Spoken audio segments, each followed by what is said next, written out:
তোমরা ভাবছো আবার লিপস্টিক লাগিয়ে কোথায় যাচ্ছি।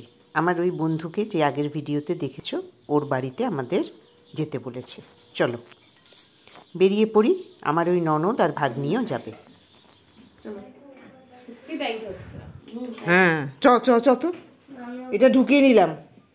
চ তো নামিয়ে দেবো তোকে, ওরা এতটা হাঁটবি নাকি? আমি ইমনটা থেকে পড়িয়ে আসতেছি। হ্যাঁ হ্যাঁ এই তো আমার সোনা ভালো। আমার ভাগনার ওই বাচ্চাটা, আসলে আমরা বেরিয়ে যাচ্ছি তো ওর মনটা খারাপ লাগছে। এই যে আমার ভাগনা বউ। চলো গাড়ি এসেই গেছে বাইরে।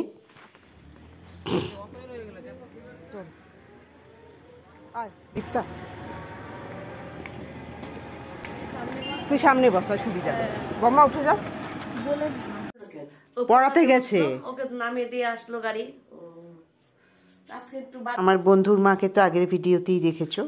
আমরা গল্প করছি এবার। ব্যাঙ্গালোরে এখন যাব না, ছেলে বলবে তারপর যাব।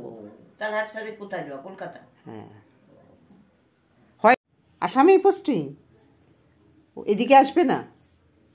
আমার বন্ধুটি যেন কি বানাচ্ছে, আমরা এদিকে গল্প করছি। ও বাবা, ওই দেখো কত কি বানিয়ে এনেছে, রসগোল্লার পায়েস, মিষ্টি, প্যাটিস টাইপের কি যেন। চলো খাই, ভালোই হবে মনে হচ্ছে। বেশ ভালোই হয়েছে, মানে সিঙ্গারাও না প্যাটিসও না, মাঝামাঝি একটা কিছু, কিন্তু ভালো হয়েছে খেতে। প্রায় শেষ করে ফেলেছি। মাসিমাও খাচ্ছেন আর আমার বন্ধু নিয়ে বসেছেন। হলে তো গল্প হয় না, না খেতে খেতে প্রচুর গল্প হলো। আর যেহেতু ভাগ্নি টিউশন করে আসবে, ও চলে এসছে। জানিস তো, যে টিউশন করে সেই অভিজ্ঞতার গল্পই হচ্ছিল। আসলে বিভিন্ন বাচ্চার গার্জেন বিভিন্ন রকম হয়।